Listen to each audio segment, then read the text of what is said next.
آج دربار عالیہ بلاوڑہ شریف میں حضرت قبلہ عالم پیر مسنجف علی سرکار رحمت اللہ علیہ کے مزار پر محرم الحرام کے سلسلے میں ماہانہ 11ویں شریف کی محفل منعقد ہوئی، جس کی صدارت سپہ سالار ختم نبوت قلندر دوران صاحبزادہ حق خطیب حسین علی بادشاہ سرکار نے کی۔ محفل میں دربار عالیہ بلاوڑہ شریف کے خادمین، عقیدت مند اور زائرین نے بہت بڑی تعداد میں شرکت کی۔ قلندر دوران صاحبزادہ حق خطیب حسین علی بادشاہ سرکار نے اپنا پیغام دیتے ہوئے فرمایا، زمانے کو اگر عشق سے نہیں پرکھنا چاہتا تو عقل کی سر کی آنکھوں سے دیکھ لے۔ جہاں حق اور انصاف کی بات ہوتی ہے وہاں حسین پاک کا نام آتا ہے، اور جہاں ظلم اور برائی کی بات ہوتی ہے وہاں یزید کا نام ہوتا ہے۔ اس لیے یاد رکھیں کہ ظاہری طاقت و جرأت کو دیکھ کر باطل کے سامنے جھکنا نہیں چاہیے۔ اب آئے ہیں مرض و تکلیف کے اندر، دکھ و درد کے اندر، بہت بیمار ہیں اور اتنے بیمار ہیں، لیکن یاد رکھیں بیمار زین العابدین سے زیادہ کوئی بیمار نہیں ہے، حسین پاک سے زیادہ کوئی زخمی نہیں ہے، اور ہمت اور جرأت کی داد دیتے ہیں کہ اگر اتنے زخمی حسین پاک نے نماز کو نہیں چھوڑا، اپنے رب کے سامنے سر جھکانے سے نہیں ہٹے، تو ہمیں تھوڑی سی تکلیف ہو جائے تو ایک بہانہ ملتا ہے۔ آج ہماری جس ٹانگ کو درد ہو گیا، آج نماز نہیں پڑھی جائے گی۔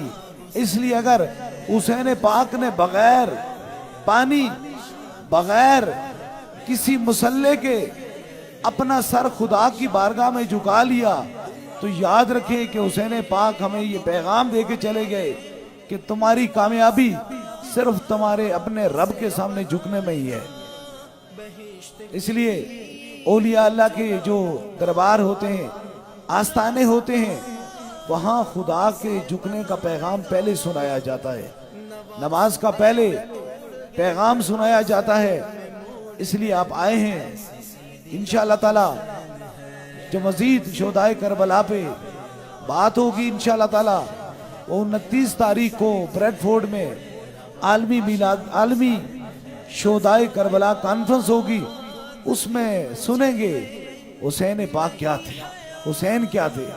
اس لیے آج کا صرف پیغام یہی ہے، جرأت اور عظمت کا نام حسین ہے اور بزدلی کا نام یزید ہے۔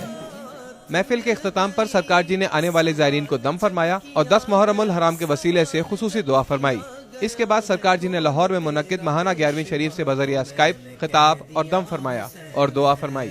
اس کے ساتھ ساتھ دبئی میں ماہانہ 11ویں شریف میں اسکائپ کے ذریعے آنے والے زائرین سے خطاب، دم اور دعا فرمائی، جس کے بعد انگلینڈ اور اسکاٹ لینڈ میں 11ویں شریف کی محفل سجائے بیٹھے زائرین سے سرکار جی نے بذریعہ اسکائپ خطاب، دم اور دعا فرمائی۔ اس طرح بیک وقت 5 مقامات پر قلندر دوران صاحبزادہ حق خطیب حسین علی بادشاہ سرکار کی زیر صدارت محرم الحرام کی ماہانہ 11ویں شریف کا انعقاد کیا گیا، جو کہ آج کے دور میں عاشق غوث پاک سرکار ہونے کی روشن دلیل ہے۔ اس کے بعد سرکار جی نے حسب معمول دربار شریف پر آنے والے زائرین سے ملاقات فرمائی۔ اللہ حافظ۔ دربار عالیہ بلاوڑہ شریف۔